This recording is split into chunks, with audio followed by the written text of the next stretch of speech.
Hey, bienvenue, nouvelle vidéo dans cette série du tic-tac-toe. Aujourd'hui, on va mettre en place les agents. Donc je vais faire un petit peu de refactoring sur le code, ça va aller très vite, vous allez voir, ça va être très simple.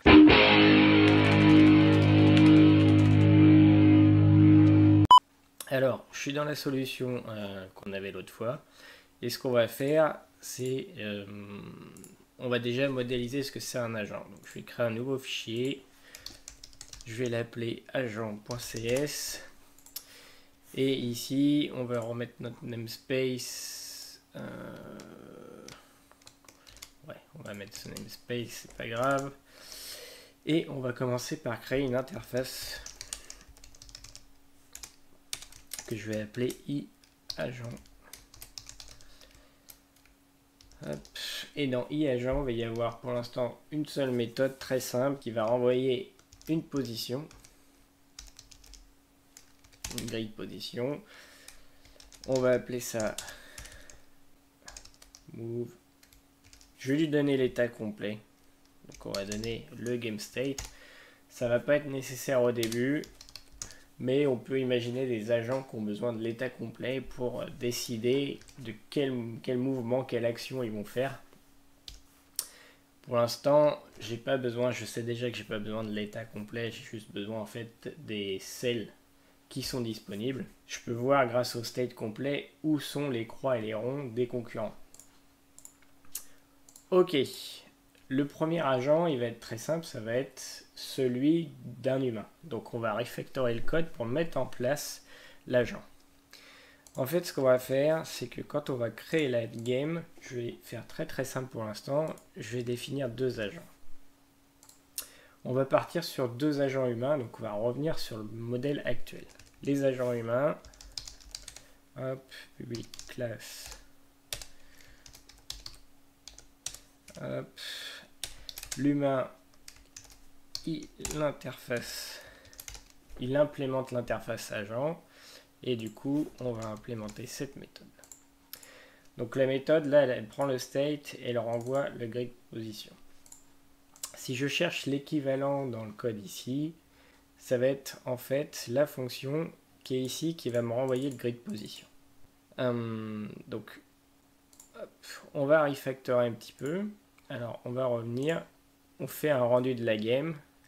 Et en fait, tant qu'on ait une progress, on va faire un render progress qui lui va renvoyer un move. C'est là où je vais faire un petit refactoring. Au lieu d'afficher directement ici le prompt, ça on va le ressortir. On va le ressortir, ça on va laisser en void. Le render progress va juste afficher la grille. Et on va ressortir ça ici. Hop. Tac.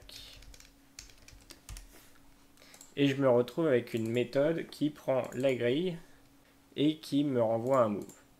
Alors ici, je peux corriger en inProgress, history, getGrid.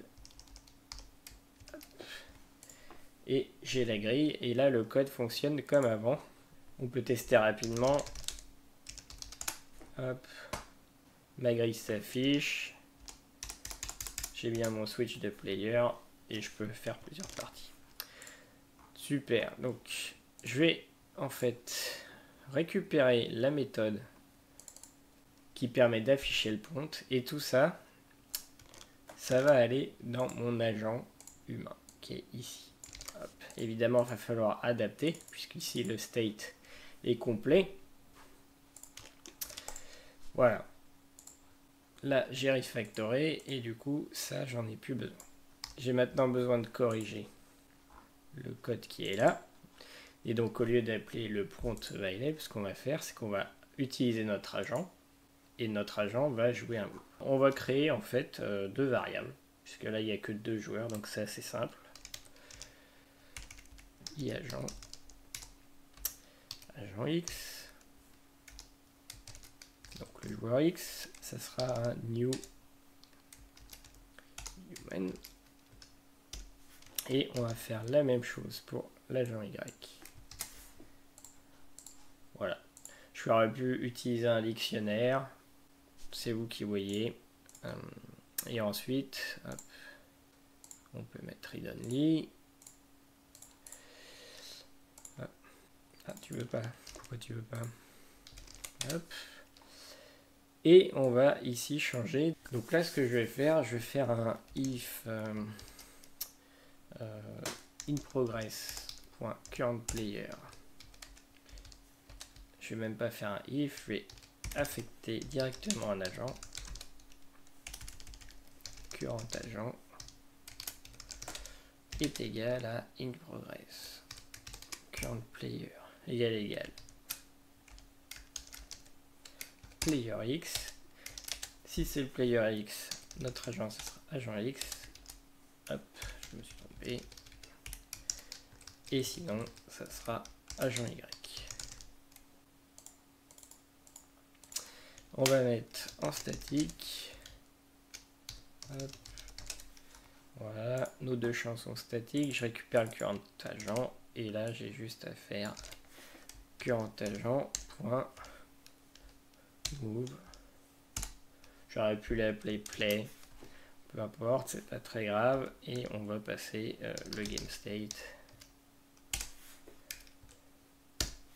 Voilà, d'ailleurs, on va changer finalement ici. On va directement donner un game state in progress. Ça va permettre d'avoir un code plus propre, plus safe. Hop. On ne devrait pas appeler cette méthode dans un cas où on n'est pas en in progress, donc ça n'a pas de sens. Voilà. Ok, super. Donc là, j'ai refactory. Je peux faire un .NET Run. On va voir si ça marche. Mon joueur X, mon joueur O. Parfait, ça marche. On a juste fait un petit refactoring, mais ce petit refactoring est assez intéressant. Maintenant, je vais créer un autre agent, un autre bot, un vrai bot cette fois, et je vais l'appeler random.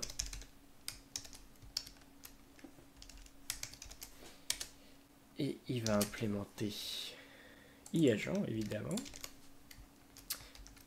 Et comme vous vous en doutez, il va être très simple. Donc là, je vais utiliser la classe random de .NET. On va prendre un shard qui est la version en fait thread safe du random. Donc si je veux jouer plusieurs agents en parallèle dans plusieurs threads, je vais plutôt préférer jouer ce random. Et je vais faire un get, un next, pardon, next court. La max value, c'est,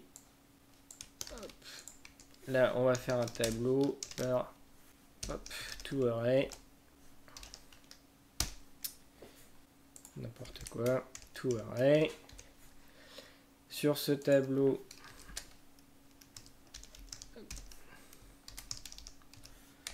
hop, j'ai mes cellules vides.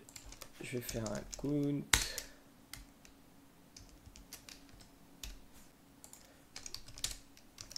Hop, ça c'est mon selected. Et je vais tout simplement renvoyer return empty cell de selected. Hop, ici un petit refactoring. Hop, on utilise lens, c'est un tableau. Voilà. Et on peut maintenant changer ça en random agent. Hop. Je sauvegarde. On relance le jeu. Donc le joueur X est un humain. Moi je vais jouer bottom. Hop, ça a joué le rond. Et on voit que c'est assez aléatoire. Hop, j'ai gagné. On peut refaire une partie. Et ce qui est assez marrant, c'est que on peut aussi faire jouer deux bots random et voir ce qui se passe.